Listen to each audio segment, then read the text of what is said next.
El día de hoy daremos inicio con la conferencia magistral El médico científico, una necesidad del siglo XXI, por parte de un invitado muy especial, el doctor Manuel Yepes.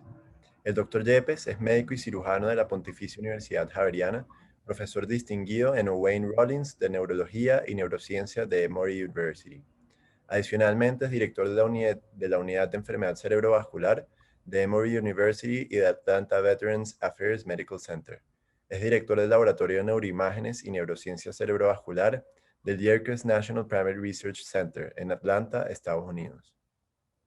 En este momento le damos la palabra al doctor Carlos Cano, decano encargado de la Facultad de Medicina, quien dará la bienvenida al doctor Yepes. Muy buenos días a todos los asistentes. Quiero agradecer muy especialmente al doctor Manuel Yepes. Para nosotros es un honor contar con su presencia como egresado y, por supuesto, yo personalmente, dentro de su área de investigación, le he seguido y soy un admirador de todo lo que usted hace y cómo queda de bien también todo lo que es la universidad, la facultad y, por supuesto, el área de las neurociencias. Doctor Yepes, bienvenido a nuestra universidad, bienvenido a nuestro encuentro de semilleros que desde luego son el futuro inmediato de la investigación y el conocimiento en nuestro país y por supuesto ellos estarán y todos encantados de oír su presentación. Muchas gracias nuevamente por el placer de estar usted con nosotros y para nosotros desde luego será la posibilidad de escuchar a alguien de tanta experiencia y de tanto conocimiento con usted. Muchas gracias. Muchas gracias, doctor Cano, por su muy amable introducción. Muchas gracias a la doctora Alba, a la doctora Ángel y a la doctora Hidalgo por tenerme aquí. Es un placer y un honor volver a la Universidad Javeriana. Yo soy un médico científico, les estoy hablando desde mi laboratorio de neurociencias en Emory University, en el Instituto de Primates de Yerkes. Lo que ven atrás es el parque de primates y si caminan 5 minutos van a encontrar el hospital. Mi día, realmente el día a día se pasa entre mis pacientes en la unidad de cuidado intensivo y una unidad de enfermedad cerebrovascular y laboratorio. Tengo una práctica clínica diaria y además vengo todos los días a mi laboratorio. Quiero hablarles de lo que es un médico científico, de la importancia del médico científico para la medicina y quiero hablarles de mi experiencia personal para aquellas personas que quieran convertirse en un médico científico. Va a ser una exposición más global, más filosófica y quiero hablarles no de la parte buena de mi carrera, sino de la parte difícil y cómo he afrontado las diferentes dificultades con mayor o con menor éxito. Antes de comenzar, quisiera hacer un glosario de términos que es muy importante. ¿Qué es un científico? Un científico es una persona que utiliza el método científico para adquirir conocimiento. ¿Qué es la ciencia? La ciencia es una actividad humana que realmente se encarga del estudio sistemático del mundo físico a través de la observación y de la experimentación, que no es tecnología. La tecnología es una hija de la ciencia. La tecnología es un conjunto de métodos, habilidades y técnicas que sacan el conocimiento de la ciencia para producir bienes y servicios. Por ejemplo, la producción de la vacuna COVID-19 que tanto necesitamos en la humanidad realmente no es ciencia, es tecnología. Pero esa tecnología no hubiera sido posible sin la ciencia. Las personas que se dedicaron a entender, por ejemplo, en el caso de una vacuna, cómo funciona el RNA mensajero o cómo funciona el proceso inmunológico para defenderse contra un virus. Es una cosa muy distinta. Con eso ya les puedo definir de lo que voy a hablar hoy. Es el médico científico. El médico científico es un profesional que practica medicina. No estoy hablando aquí del médico que se ha retirado de un laboratorio, que de todas maneras es muy válido. Es una persona que desempeña un rol muy válido. No, es el médico que tiene una práctica viva, una práctica de medicina constante y que utiliza el método científico a través de observación y de experimentación para adquirir conocimiento a través de la práctica de la ciencia. Nuevamente, es la persona que observa, hace una hipótesis y experimenta para probar la falsedad o si sí o si no, el nivel de verdad de esa hipótesis. Ese es el médico científico del que les quiero hablar hoy. ¿Por qué es importante? Eso es lo que yo llamo el puente de la verdad. El puente de la verdad está roto y en los dos extremos están los científicos y los médicos. Es una situación desafortunada. El problema de los científicos es que muchas veces tienen falta de relevancia. A través de mi carrera yo he visto muchas personas encerradas en laboratorios haciendo, por ejemplo, investigación en enfermedad de Alzheimer, pero nunca en su vida han visto un paciente con enfermedad de Alzheimer. También he visto muchos científicos haciendo investigación en cosas que nunca se van a aplicar a la medicina o cosas que ni siquiera existen en el mundo real. Ese es el problema de muchos científicos. El problema de los médicos es que estamos haciendo cosas con nuestros pacientes que muchas veces ni siquiera entendemos. No entendemos el lenguaje de la ciencia. Nosotros estamos cautivos, y lo voy a mostrar más adelante, por el fantasma de la letra P, la significancia estadística. Si la letra P es menos de 0.05, lo aceptamos y lo aplicamos a nuestros pacientes, pero realmente el conocimiento que estamos utilizando con nuestros pacientes no lo estamos generando nosotros mismos. Yo quiero argumentar hoy que ese puente es el médico científico y quiero argumentar que es muy, muy importante que los médicos reclamemos el poder del laboratorio, el poder de la ciencia, poder generar el conocimiento que nosotros mismos estamos utilizando con nuestros pacientes. Hay un problema del médico que no se mete en ciencia, es que se puede volver un médico técnico. Es un médico que simplemente está reproduciendo algoritmos y protocolos, lo cual es muy válido. Pero al menos acá en Estados Unidos y muy probablemente en nuestras sociedades, ese médico técnico va a ser reemplazado por otras personas que no son médicos, que simplemente están entrenadas para desarrollar un protocolo y simplemente por razones económicas. Una persona que no sea médica, que sea capaz de aplicar un protocolo, es mucho más barata para un sistema que un médico. De manera que los médicos tenemos que evolucionar. El médico científico no es solamente un lujo o no es un lujo, es una necesidad. Y les voy a presentar a mi héroe, mi primer héroe. Hoy les voy a presentar dos héroes de mi carrera. Mi héroe es Francis Bacon, porque Francis Bacon dijo algo que es muy importante: el conocimiento es poder. Y los médicos tenemos que reclamar el conocimiento, tenemos que generar conocimiento para poder tener poder. Es una necesidad del siglo XXI. Les voy a dar la fórmula del médico científico. ¿Cómo se hace un médico científico? Eso está muy claro para mí. A más B igual a un médico científico. A es una cosa muy importante, la capacidad de asombro. Una persona que no se asombre ante las cosas no puede ser científico. Los científicos verdaderos se asombran frente a cualquier cosa, frente a todo. Tienen una capacidad de asombro absolutamente gigantesca y eso es absolutamente necesario para un médico científico. Pero la capacidad de asombro sola no sirve para un médico científico. Para eso hay que añadirle empatía, compasión por la persona que tiene dolor. Si usted solamente tiene compatía y empatía, pero no tiene capacidad de asombro, probablemente usted puede ser de lo que yo llamo un médico técnico. Si tiene solamente la capacidad de asombro sin empatía, probablemente usted va a ser un científico, probablemente un poco arrogante o muy arrogante, pero para ser un verdadero médico científico hay que tener la capacidad de asombro y sentir empatía y compasión por los demás. Quiero comenzar con 4 consejos que a mí me han funcionado en mi carrera. El primero es: no abandone su práctica médica. Ver pacientes, practicar medicina no es un trabajo. Practicar medicina, ver pacientes, es un privilegio que tenemos en la sociedad, es un privilegio que Dios nos ha dado. El primer consejo que quiero compartir con ustedes es: si usted quiere ser un médico científico, si usted realmente quiere hacer ciencia, no abandone su práctica médica. Siempre mantenga una visión global en medicina y en ciencia. Yo tengo muchos colegas en neurología que se especializan solamente en un vaso sanguíneo del cerebro. Yo soy neurólogo cerebrovascular. Usted les pregunta por una falla cardíaca de gasto alto, les pregunta por una insuficiencia renal y realmente no tienen ni idea. En ese momento llaman al internista.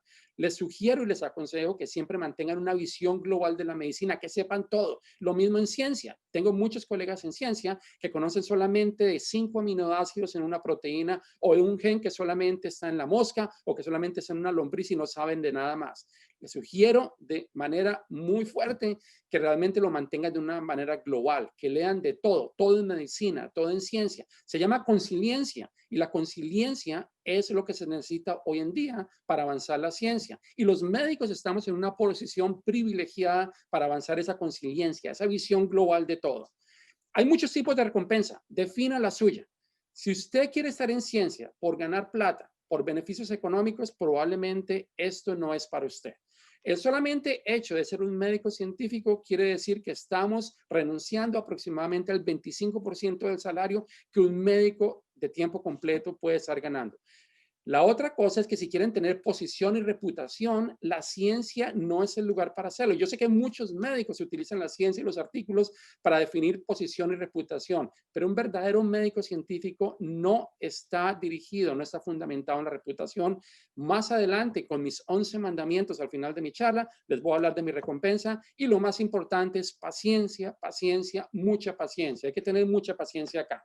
Ustedes lo que quieren construir es esto, una catedral, y una catedral no se construye en un día o 2 días o un mes o un año. Una catedral se construye ladrillo a ladrillo durante muchos años y hay que tener un proyecto definitivo y muy bien fundamentado para hacerlo. De lo contrario, ustedes van a terminar con una catedral incompleta. No quiero decir que la Catedral de la Natividad en Barcelona no sea una obra de arte. Quiero decir simplemente que es una catedral incompleta y muy probablemente va a permanecer incompleta.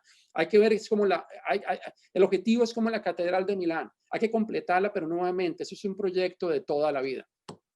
Quiero comenzar aquí mi conferencia y quiero hablarles de los alquimistas. Los alquimistas realmente eran personas que hace muchos años, Newton fue un muy conocido alquimista, querían convertir materiales que no eran preciosos en oro. Y para eso cogían 2 vasos, un vaso en el que ponían el material que no era precioso, era hierro o lo que se llame, que no era precioso, lo pasaban a otro vaso y en el otro vaso se convertía en oro. Esos vasos se llaman crucibles. Discúlpeme, no encontré la traducción en español, no existe, pero quiero darles mi charla hoy utilizando el concepto de crucibles, porque ese concepto lo asumió la psicología. Crucibles para psicología son esas experiencias difíciles que todos tenemos en la vida que por una u otra razón podemos convertir en situaciones muy positivas. Estos son crucibles. Y resulta que la psicología tomó esto. Esta es una revista que salió el año pasado de HBR, en donde fundamentalmente buscan personas que han tenido éxito en todo lo que han hecho, sea deporte, sea arte, sea ciencia, sea política, y están tratando de buscar un común denominador.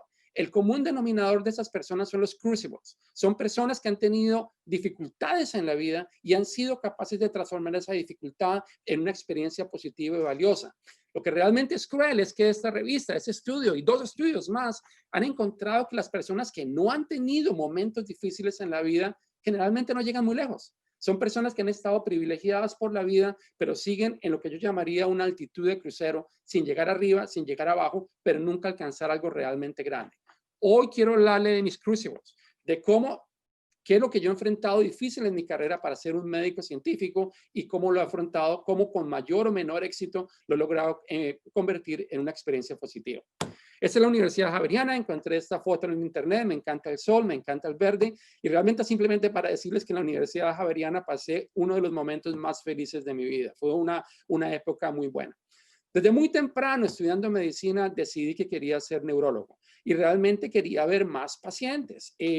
Y entendí desde un principio que es muy importante tener un mentor. Uno de mis mensajes más importantes para ustedes hoy, en medicina y en ciencia hay que tener un mentor. Y no solamente uno, hay que tener varios mentores y ese mentor hay que buscarlo desde un comienzo. Inicialmente busqué al profesor Darío Maldonado, desafortunadamente ya no está con nosotros. El doctor Maldonado me dijo, yo no soy un neurólogo, soy un neumólogo, pero realmente lo puedo contactar con el mejor neurólogo que conozco en este momento. Es la persona que ustedes ven en la izquierda, el doctor Jaime Toro. El doctor Jaime Toro me dijo en ese momento, y estaba comenzando medicina, yo decidí ser neurólogo el 3er semestre de medicina. Me dijo, claro que sí, Manuel, puede venir a ver pacientes conmigo, no hay ningún problema. Cuando yo estaba viendo pacientes neurológicos muy temprano, esto era lo que veía. El paciente es el dibujo que ustedes tienen detrás y yo quería verlo completo, pero realmente lo que me di cuenta es que memorizando protocolos y memorizando lista de síntomas y lista de tratamientos, lo único que podía ver era la periferia, pero yo realmente quería verlo todo. Y encontré que para poder llegar a este punto, lo único que podía hacer o el camino era a través de la ciencia. La ciencia me iba a dar la oportunidad de conocer todo el dibujo, de entrar aquí, de entrar allá, y no solamente de conocer toda la realidad, sino de poder intervenir en esa realidad, que era la realidad del paciente, de una manera más efectiva. Y apareció mi primer crucible, mi primera situación difícil, y era sentirme en 2 planetas, y eso ocurrió en la Pontificia Universidad Javeriana. Yo me sentía en Saturno, que queda en la carrera 7ª con 42, el Hospital San Ignacio, en el piso 5º del Hospital San Ignacio, en el Salón William Harvey. Al lado está el piso de medicina interna, donde tuve realmente el aprendizaje más intenso y el mejor aprendizaje en medicina interna. Fue realmente una experiencia muy buena. pero realmente por las tardes tenía que ir a Júpiter, y Júpiter queda en la calle Séptima con carrera 45, era donde estaba el edificio de ciencias básicas, probablemente todavía está allá, y era un mundo totalmente distinto, y los dos mundos, Júpiter y Saturno, no se hablaban entre ellos, era bastante frustrante, era como hacer dos carreras al mismo tiempo. También me sentía preso de la generación P, la generación de la significancia estadística. Me estaban diciendo que lo que yo iba a hacer en medicina estaba dirigido por una letra P. Si la letra P era de menos de 0.05, lo tenía que hacer con mis pacientes sin preguntar. Si era mayor de 0.05, no lo iba a hacer. Y resulta que ya había pasado de suficiente tiempo para darme cuenta que cosas que la letra P había dicho que eran menores de 0.05, 2 o 3 años más tarde, eran mayores de 0.05, una situación muy frustrante, y pensé que realmente quería tener, y realmente busqué tener una aproximación distinta al aprendizaje y la práctica de la medicina. Nuevamente vino la importancia de un mentor, y nuevamente el doctor Jaime Toro, a quien ustedes ven en la izquierda, hizo algo muy importante para un mentor. El mentor no solamente es la persona que los acoge a ustedes, que lo acoge a uno, sino que es la persona que dice, mire, usted está pidiendo algo que yo no le puedo dar, que lo deja ir, que le dice, váyase porque realmente yo no le puedo dar lo que usted está pidiendo. No es la persona que lo coge usted para su beneficio, sino que dice, hay un momento en que yo lo puedo dejar a usted. El doctor Jaime Toro me dijo en ese momento, lo mejor que usted puede hacer, si quiere tener esa aproximación científica a su práctica médica, es irse del país, irse para Estados Unidos. Para las personas que me están escuchando en ese momento, les quiero decir que no conocía absolutamente a nadie en Estados Unidos. Quiero decirles que en ese momento no había internet, no había redes sociales. Quiero decirles que nunca había llegado a Estados Unidos. Fue mi primer viaje, y quiero decirles que no conocía absolutamente a nadie en Colombia que conociera a alguien en Estados Unidos. Una mañana, un miércoles del año 1991, llegué a la Universidad de Emory. Llegué acá fundamentalmente porque acá había una persona que era el director de neurología, el jefe de neurología, que es una persona que era un médico científico. Es la persona a la que le demos el conocimiento de toda la ciencia aplicada en enfermedad de Parkinson, y es un muy buen clínico. Era la persona con quien me quería yo realmente entrenar. Esa persona me dijo a mí, y llegué realmente un miércoles, un 13 de enero del año 1991, un día muy frío, primera vez en Estados Unidos, con muy poca plata en el bolsillo y una maleta llena de libros. Me dice esta persona, Manuel, gracias por venir, le agradecemos mucho que venga, pero este lugar no es para usted. Estamos buscando una persona distinta. El futuro de la medicina, le estoy hablando de 1991, es el médico científico. Usted definitivamente no va para allá. Usted no pertenece a este lugar. Vuelva a hacer lo que estaba haciendo antes. Vuelva a Colombia, haga su práctica clínica, todo está muy bien. Fue tal así. Por favor, recuerden esta diapositiva o esa proyección, que es muy importante. ¿Cómo resolví ese segundo crucible? Ese segundo crucible lo resolví con una de mis personas preferidas en filosofía, don José Ortega y Gasset. Tiene en su publicación del Espectador una frase muy linda que les sugiero que lean, y es: camino lento, no te apresures, que el único lugar a donde tienes que llegar es a ti mismo. Y en ese momento descubrí que la ciencia es un acto absolutamente íntimo. Cuando ustedes leen un artículo que otra persona escribió, es como ver a esa persona desnuda, porque finalmente es el cerebro, es la manera de pensar de esa persona que se está revelando. Y en ese momento entendí que mi misión en la vida no era conquistar nada en Estados Unidos ni nada en Colombia, sino conquistarme a mí mismo. Volvió la importancia de un mentor. Les voy a hablar nuevamente del doctor Jaime Toro Gómez. El doctor Toro me dijo, bueno, fallamos en la primera, pero lo voy a poner en contacto con una persona en Estados Unidos que lo pueda ayudar, y es la persona que ustedes ven en el centro, el doctor Stanley Cohen, con quien soy un amigo, somos grandes amigos en este momento. Era el jefe de neurología en la Universidad de Georgetown, a donde llegué meses más tarde. Ahí tuve el crucible 3 y el 4. El número 3 se llamaba tiempo. Estaba haciendo una residencia en neurología que empezaba a las 6 de la mañana, iba hasta las 7 de la noche. En ese momento no había el concepto que los residentes teníamos derechos, solamente que teníamos deberes. Había que trabajar todo el tiempo.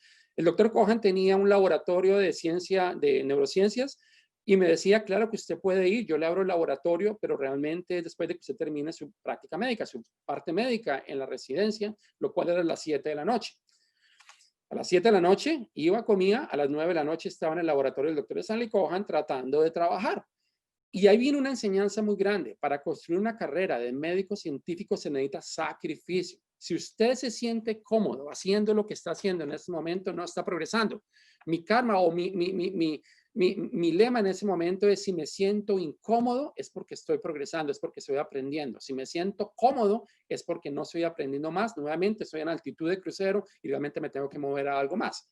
Y en ese momento me sentí muy incómodo, no solamente porque no tenía tiempo y porque estaba muy cansado, sino porque no conocía técnicas, no sabía técnicas. En la Universidad Javeriana nunca aprendí eso, nunca aprendí técnicas de investigación. Y me hice la pregunta: ¿yo cómo voy a llegar a ningún lado cuando estoy rodeado de personas que sí saben y yo realmente no sé? Y apareció mi héroe número 2, y es el doctor Santiago Ramón y Cajal, 32 años en ese momento de la foto. Fue la primera persona en España en ganar un premio Nobel de Medicina. Lo que quiero que vean es el laboratorio del doctor Cajal. Miren atrás, ven frasquitos, ven tubos, no ven nada. Si ustedes entran a mi laboratorio, ustedes van a ver máquinas de PCR, de inmunoblotting, van a ver un microscopio confocal, un microscopio de fluorescencia. Él no tenía absolutamente nada. ¿Ven los 3 microscopios que tienen sobre la mesa? Cualquiera de esos microscopios, ustedes pueden ir a Unicentro a comprarlos por 200,000 pesos. No era absolutamente nada. Ahí aprendí una cosa muy importante. Lo que importa no es saber técnica, las técnicas se aprenden. Lo que importa es la idea, la capacidad de pensar, la capacidad de manejar el pensamiento. Y desde ese entonces, ese es un libro requerido para cualquier persona que venga a trabajar en mi laboratorio. Consejo para un investigador joven. Es un libro que les recomiendo que lean. Está muy bien escrito en el español, está muy mal traducido al inglés. Es un libro que realmente hay que leer en español.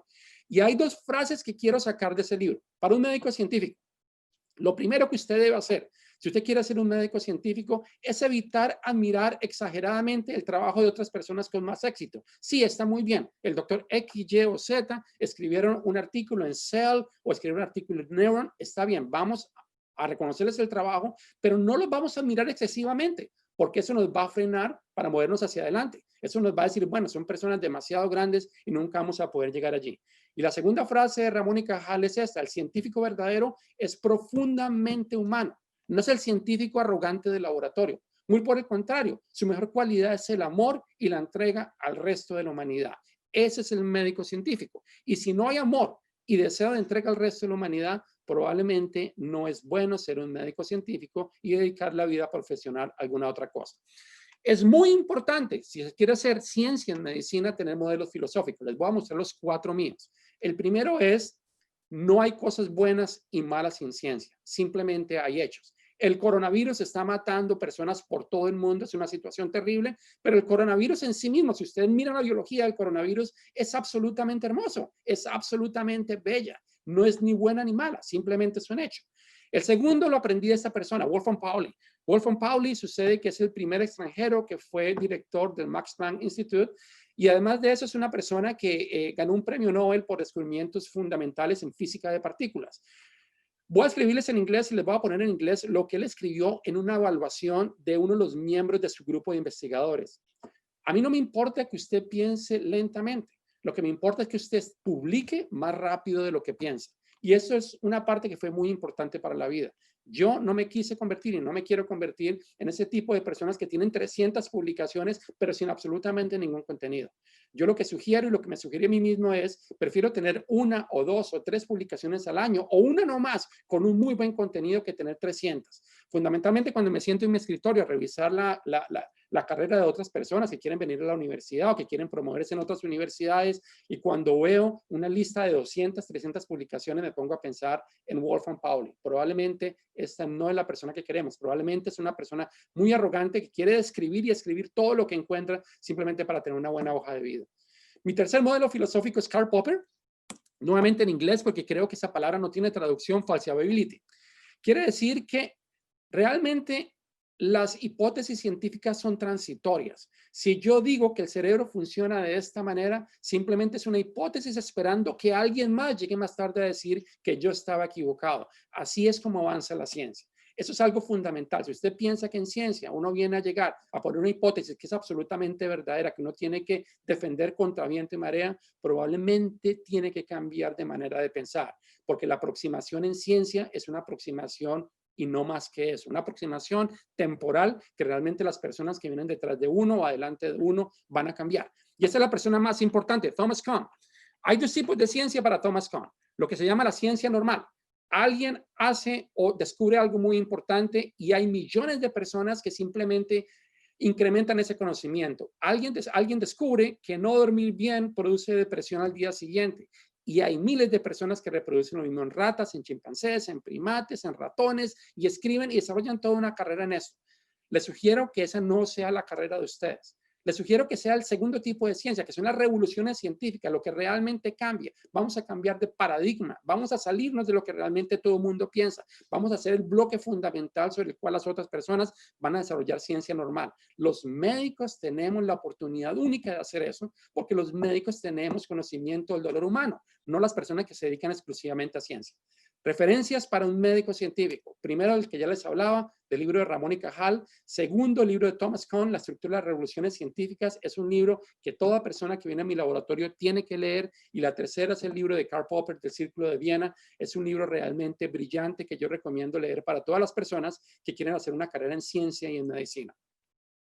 Viene la importancia de un mentor. En ese momento, la persona del centro, el doctor Stanley Cohen, me dijo: listo, Manuel, ya terminó su práctica acá, ya terminó su residencia, ya terminó un año de fellowship en enfermedad cerebrovascular. Lo que usted quiere realmente no es algo que le podemos dar en Georgetown.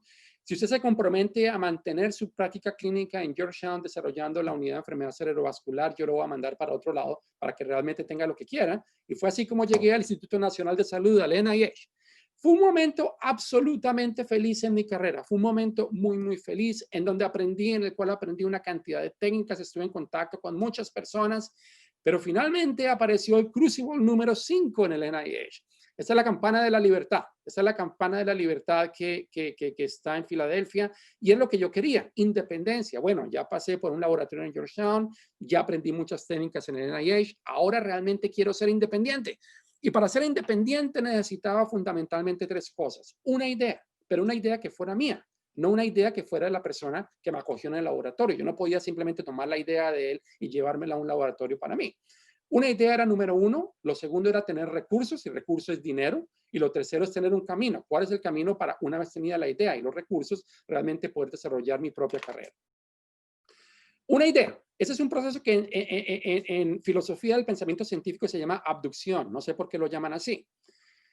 Me encantaría decirles que la idea de mi carrera, y tiene que ser una idea fundamental, usted no puede cambiar de ideas todo el tiempo, porque no puede construir la catedral que les mostraba al principio. Si usted tiene una idea que cambia hoy, que cambia mañana y pasado mañana, ustedes nunca van a poder construir una catedral unificada. Probablemente van a construir un condominio con muchas edificaciones diferentes, pero un médico científico es una unidad. Para construir esa unidad hay que tener una idea. Me gustaría decirles acá que yo estaba a las 2 de la mañana en el laboratorio, en el microscopio, realmente tratando de encontrar la idea, o que me desperté en la mitad de la noche pensando en la idea para poder desarrollar mi carrera. Pero lo que realmente les puedo decir es que sí fue a medianoche, pero fue en una fiesta. Estaba en una fiesta y así es como aparecen las ideas. Es el proceso de abducción. En el momento menor pensado aparecen las ideas. Resulta que la comida de esa fiesta, 1 de la mañana, era absolutamente espectacular y resulta que yo quería conocer al cocinero. Resulta que el cocinero estaba en el fondo, era un cocinero de origen chino, muy querido, Michael Wong. Y resulta que cuando hablé con el cocinero no solamente era un cocinero, sino que es uno de los médicos científicos más exitosos que yo he conocido en mi vida. En ese momento está en MD Anderson, es un hematólogo oncólogo, biólogo molecular, que le encantaba cocinar y que por las noches salía a cocinar. Lo que en ese momento Mike Wong hacía era sacaba secuencias de DNA buscando una secuencia de DNA que fuera importante para prevenir el desarrollo de cáncer de seno en mujeres jóvenes. Y me dijo: mire, Manuel, me encontró esa secuencia que no tiene nada que ver con la que yo hago. ¿Quiere utilizarla o no la quiere utilizar? Y de ahí fue donde salió mi carrera. Realmente esa secuencia, luego fui al laboratorio, la desarrollé simplemente para demostrarles que es verdad. Ese es el primer artículo con esta persona, Michael Wong, la persona realmente donde salió la idea. Esa fue la idea, no salió de un momento de pensamiento profundo, de un pensamiento de iluminación, salió de una fiesta. Así es como salen las ideas. El médico científico realmente no es que se siente a pensar y pensar, sale a través de un proceso espontáneo de abducción. Ya tenía la idea y ahora necesitaba los recursos, y los recursos no se puede otra cosa que grants en ese momento del NIH. Hoy hay otros métodos realmente para tener plata o tener recursos para investigación, de la American Heart Association, de National Science Foundation. En ese momento era fundamentalmente el NIH y hoy también. Hay dos máximas que son muy importantes para poder obtener recursos. Lo primero es que es imprescindible, es absolutamente necesario escribir bien. Y para escribir bien es absolutamente imprescindible pensar de una manera clara y organizada. Si estas dos cosas no se dan, olvídense de poder tener una aplicación para obtener recursos para ciencia que sea exitosa. Para escribir bien escribir bien nuevamente es una condición para obtener dinero y recursos. Nuevamente, si usted no escribe bien, no hay dinero y recursos, porque hay recursos. Hay recursos acá en Estados Unidos y déjenme decirles, también hay recursos en Colombia. Hay muchos menos, pero hay recursos. El problema es que en muchas aplicaciones o muchas solicitudes o muchas propuestas de investigación que nosotros tenemos que someter lo que se llama el triage. Decir, mire, realmente no valen la pena. Son las propuestas que realmente nunca van a recibir plata. Y son tres las principales razones por las cuales una propuesta, al menos cuando yo leo las mías del NIH, las que me ponen a evaluar, las que me piden que evalúe, no reciben plata. La primera es que sea una mala pregunta. Usted quiere hacer investigación. Nuevamente, cuando yo les mostraba la foto de Ramón y Cajal me enseñó que lo más importante en ciencia es hacerse una buena pregunta, una pregunta que dura toda la vida. Hay personas que no se hacen esa buena pregunta, que el primer paso no fue bueno. O hay personas que se hacen una buena pregunta, pero que la escriben de una manera muy pobre. O hay personas que simplemente quieren hacer ciencia normal. Nuevamente, la persona que quiere decir, bueno, si una persona tiene convulsiones, va a estar deprimida al día siguiente o no duerme bien. Eso ya lo sabemos. Muévanse de ahí. Con esa ciencia normal, nunca va a avanzar la medicina y con esa ciencia normal nunca se logra realmente tener una aplicación exitosa para plata. Tenga muy claros los objetivos. No se vuelve lo que se llama en inglés un moving target. Moving target es la persona que hoy tiene una hipótesis, mañana tiene otra, una página más adelante tiene otra. La hipótesis debe ser inamovible, debe ser central y muy importante, debe ser leída y entendida por cualquier persona fuera de su campo de investigación. Si usted está escribiendo una propuesta de investigación que solamente puede ser leída y entendida por personas en su campo de investigación, por favor, no la envíen. Esa propuesta debe ser entendida y leída por un cardiólogo, por un neurólogo, por un gastroenterólogo, por la persona que vive en su casa, por cualquier persona, porque la ciencia debe alcanzar a todo el mundo. Deben volver o comprometer una aproximación multidisciplinaria. Nunca escriban una propuesta de investigación solamente con su nombre. Siempre llamen personas de otras disciplinas y demuestren que esas personas de otras disciplinas tienen la experiencia que usted no tiene. Eso es algo muy importante, fue muy importante para mí y eso probablemente es lo más importante. Entre más simple, mejor. Una propuesta compleja, una propuesta complicada, una hipótesis compleja, una hipótesis complicada no los va a llevar a ningún lado. Debe ser algo simple. En ciencia, la simpleza es belleza. La verdad es simple. Entre las cosas sean más simples, son mejores. Ahora, el segundo requerimiento es pensar bien. Si usted es un cocinero, tiene que saber muchas cosas, tiene que saber la química de los compuestos que va a poner juntos. Si usted simplemente está consumiendo un plato, no necesita saber eso, porque su cerebro lo sabe. Su cerebro detecta que eso está bien o no está bien. Pero si usted quiere cocinar, tiene que saber eso. Si usted va a ser un buen músico, usted tiene que saber cómo funciona el círculo de las quintas, cómo son los sostenidos, cómo son los bemoles. Si usted simplemente está escuchando música, su cerebro sabe eso. Usted no lo tiene que saber. Para usted escribir una propuesta de investigación, tiene que saber pensar bien. Y quiero compartirles un libro que me sirvió bastante en ese proceso de pensamiento. Ese libro es un libro que yo le recomiendo a cualquier persona que esté escribiendo una aplicación en ciencia, una aplicación para obtener recursos en ciencia. Y quiero decirles algo, y es una de las situaciones más especiales de la vida. La persona que, a mi manera de ser, ha traducido mejor esta monografía o este libro o esta hipótesis y que la ha entendido mejor está en la Universidad Javeriana.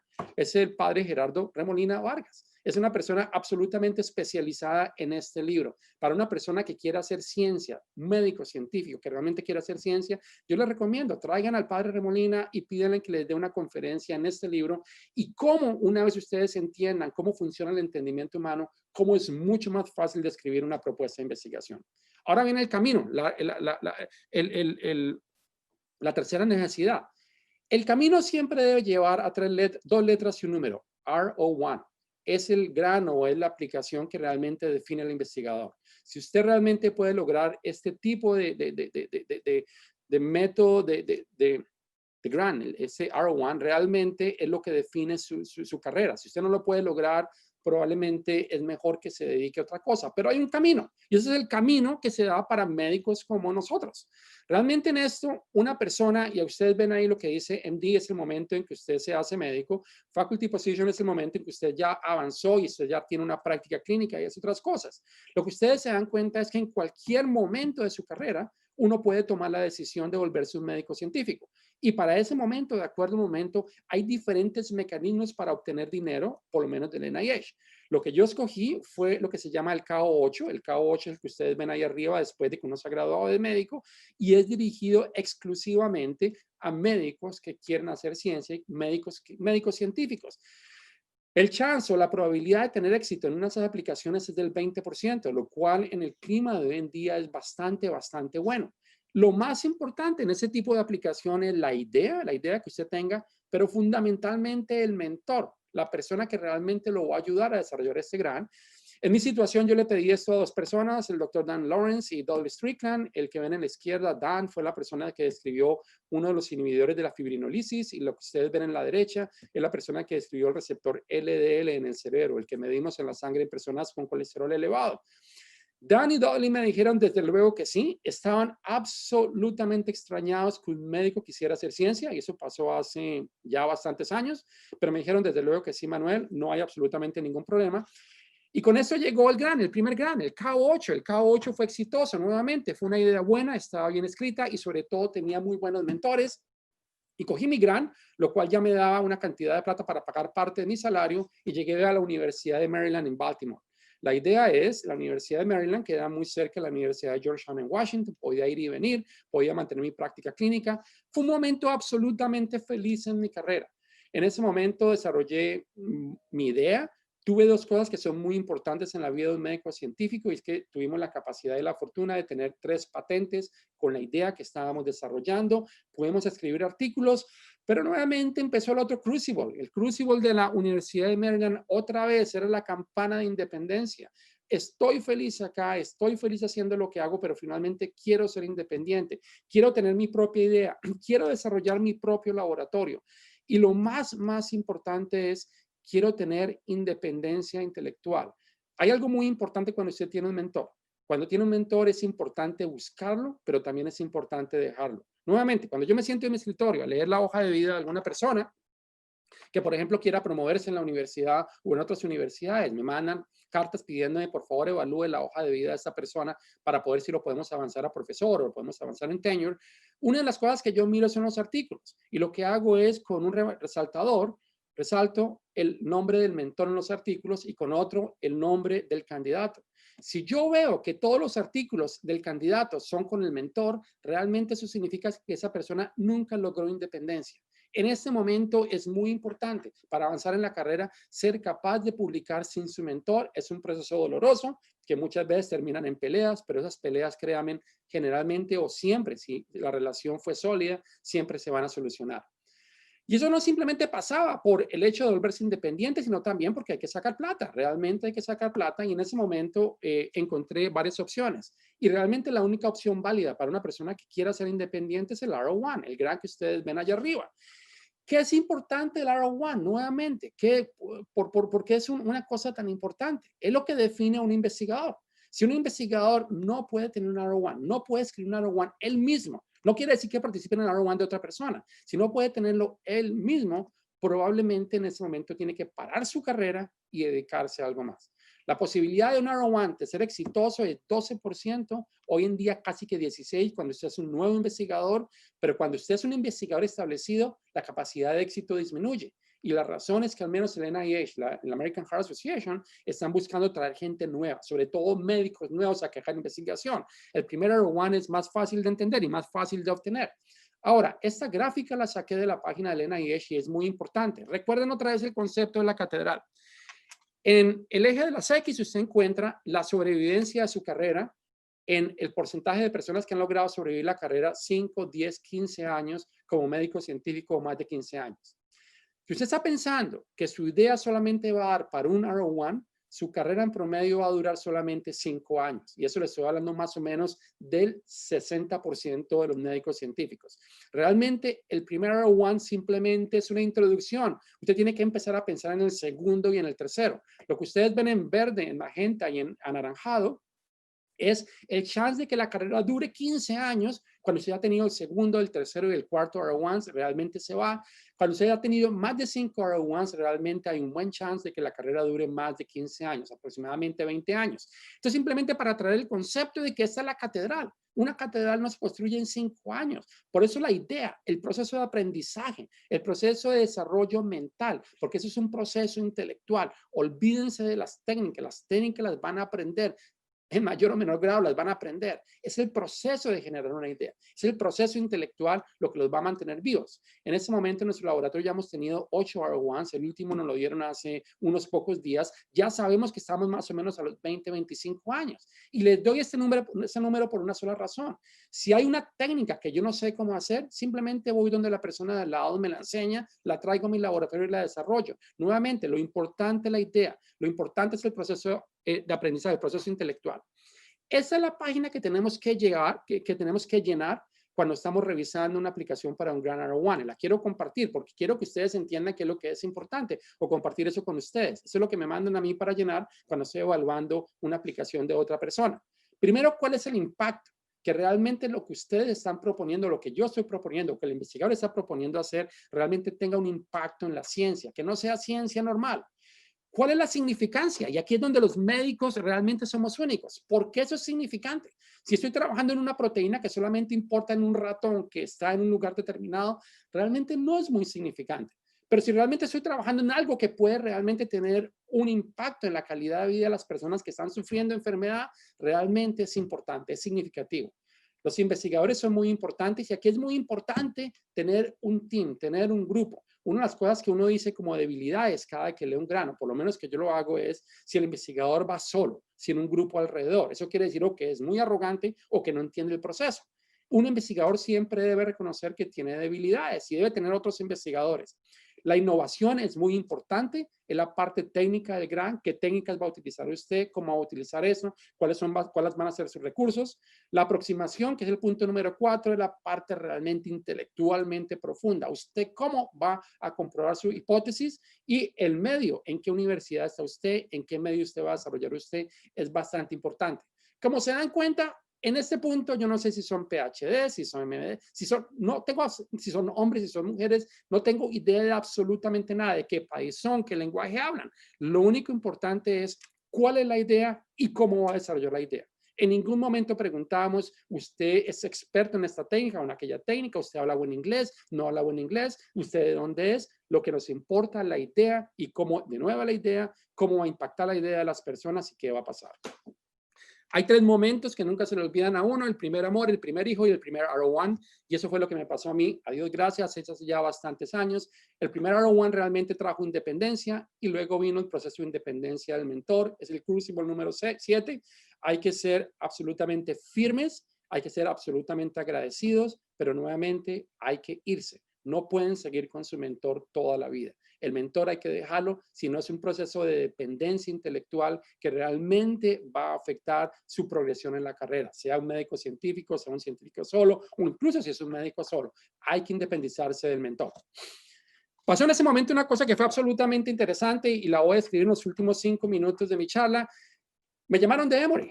De Emory me llamó exactamente la misma persona que muchos años atrás me dijo que realmente esto no era para mí. Y me dijo, Manuel, quiero traerlo porque realmente he leído lo que ha hecho y realmente es la persona que queremos en Emory. Me parecía increíble que la misma persona me estuviera diciendo lo mismo. Yo le informé, ¿usted no se acuerda de mí? Y él me dijo, no, no me acuerdo de usted. Yo hice todo lo posible para que se acordara de mí. Todavía lo sigo haciendo porque es el lugar donde he estado desde hace ya 16 años. Pero realmente es una de las situaciones en la vida que son muy interesantes. Aquí desarrollé mis 11 mandamientos. El primer mandamiento es que la ciencia tiene un fundamento filosófico. La realidad existe. Si usted piensa que la realidad no existe, la ciencia no es para usted. Y la realidad la puedo conocer a través de mi razón. Existe un mundo real allá afuera. Y es bueno conocer ese mundo real. Y un médico científico lo conoce de 2 maneras: a través de la ciencia y a través de la empatía. El dolor de su paciente es realidad. Esa es la realidad que los científicos solos no conocen, que los técnicos no conocen. Esa es la realidad que solamente los médicos podemos conocer. Yo me dije a mí mismo, disminuya su TC, es el tiempo de corbata. Si a usted le gusta estar en reuniones, si a usted le gusta estar en cócteles, si a usted le gusta estar en el teléfono todo el rato, probablemente esto no va a funcionar. Deje el tiempo de corbata para cuando esté viendo pacientes y deje el tiempo de corbata y las reuniones para más adelante en la vida. Yo no quería hacer una reunión en donde la conclusión era programar otra reunión. Yo quería dedicarme totalmente a mi laboratorio. Yo quería evitar totalmente el cientificismo y el reduccionismo. La ciencia no es la respuesta final. La ciencia me ayuda a saber cómo funcionan las cosas y es una aproximación nomás, pero no por qué funcionan las cosas. Cuando se apaga la luz al final del día, yo me pongo a pensar por qué funcionan las cosas y es algo que solamente la filosofía y probablemente la teología puedan responder. La ciencia tiene una cara humana, no la nieguen, es compasión y empatía.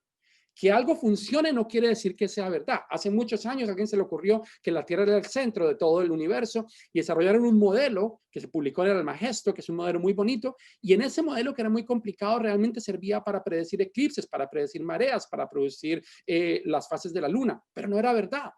El hombre llegó a la luna basado en muchas asunciones físicas de la física de Newton, que más adelante Einstein se dio cuenta que no eran verdad, pero llegó a la luna. El hecho que algo funcione no es verdad. Es verdad para la tecnología, pero no es verdad para la ciencia. La ciencia es un estilo de vida. Cuando usted llega a la casa sigue siendo médico científico. El sábado y el domingo sigue siendo médico científico. El lunes sigue siendo médico científico. Por la noche cuando está durmiendo es un estilo de vida. Es un privilegio practicar la medicina. No abandonen la medicina. Y hay algo que estoy absolutamente convencido, la medicina necesita reescribirse en términos científicos. Yo quiero llegar a un momento en donde ya no quiero hablar del accidente cerebrovascular de la cerebral media, pero quiero hablar del proceso que está ocurriendo en ese momento con la barrera hematoencefálica de ese paciente, con la permeabilidad de las membranas, con el proceso inflamatorio. Hay que aprender a escribir. Y eso sigue un proceso. Hay que leer mucho, hay que leer de todo, porque eso genera un buen pensamiento y solamente si se tiene un buen pensamiento se escribe bien. Y el número 11 es paciencia, paciencia, mucha, mucha paciencia. En los últimos 3 minutos les quiero hablar de mi crucible en Emory. En Emory mi crucible fue este. Mi problema fue intelectual. Aquí es donde quiero llegar al humano, quiero llegar a realmente entender esto. Esto realmente es una geografía de uno de mis pacientes. Pero estaba trabajando con el ratón y créanme o no, me costó trabajo entender que no eran lo mismo. Fue así como llegué al Instituto de Primates de Yerkes, llegué con Endow Chair, que fue una donación muy generosa de la universidad para estar aquí. Y realmente lo que me dieron la oportunidad fue de poner en la mitad del primate en humano. Y lo que estamos haciendo, miren el cerebro como es de parecido. Es uno de los cerebros de uno de los primates con los que trabajamos. Son mucho más parecidos al cerebro humano que el cerebro del ratón. Y una de las cosas que estamos haciendo es, por ejemplo, esta. Aquí tenemos el primate en humano, un macaco, mulata. Lo tenemos en una unidad de neuroradiología en nuestro laboratorio. Esta es una angiografía del cerebro de ese animal, idéntica a la del humano, y podemos simplemente inducir un accidente cerebrovascular idéntico al que vemos en humano. Aquí sí podemos reproducir lo que vemos en el humano de una manera experimental. Y la otra aproximación que les quiero comentar en el último minuto es que nos tiene muy contentos.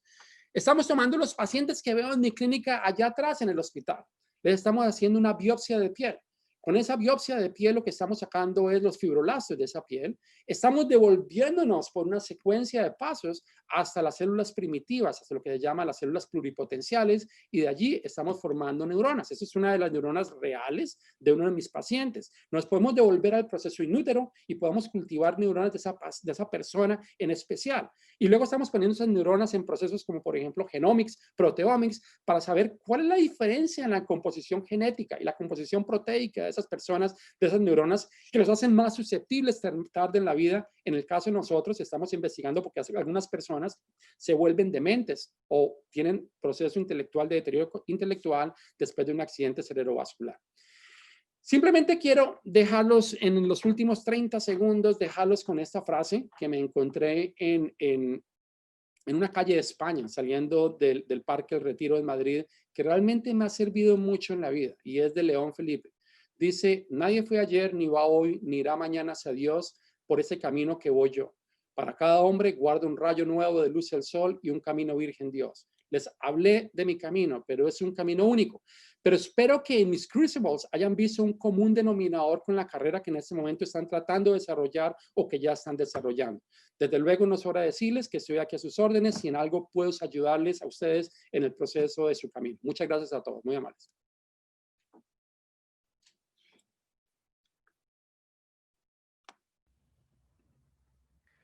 Muchísimas gracias, doctor Manuel Yepes, por su presentación y por haber aceptado esta invitación. Ahora vamos a proceder a la sesión de preguntas. Recuerden todos los que están viendo este live que pueden escribir sus preguntas en el canal de YouTube. Quisiera, sin embargo, comenzar con una primera pregunta. Me pareció supremamente interesante la parte sobre contar con un mentor.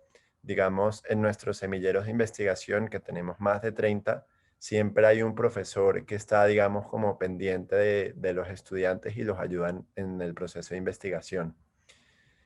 Con toda esta reflexión alrededor de los mentores, le quiero preguntar cuáles son las estrategias para hacer ese networking, para conocer a un mentor o conseguir el mentor. ¿Cómo aproximarse a esa conversación? Alan, la primera cosa es una pregunta muy importante. Lo primero es si usted sabe realmente qué es lo que quiere. Si usted se acerca a cualquier persona a decirle, mire, yo no sé lo que quiero en este momento, cualquier persona le va a decir cualquier cosa. Si usted sabe claramente lo que quiere, el paso número uno, Alan, es, mire, en este momento ustedes tienen muchos recursos que nosotros no teníamos en esta época. Entren al internet, entren a las redes sociales, vea qué persona en su universidad está haciendo lo que usted quiere. Y hay otra cosa, Alan, que en este momento usted no necesita restringirse a su universidad. Aunque la Universidad Javeriana tienen unos recursos increíbles, pueden buscar personas de todo el mundo. Una cosa que yo sugiero, Alan, para ustedes que están desarrollando este proyecto es desarrollen un catálogo, por ejemplo, de investigadores y médicos que estamos en el extranjero. Contáctenos. ¿Cómo los podemos ayudar?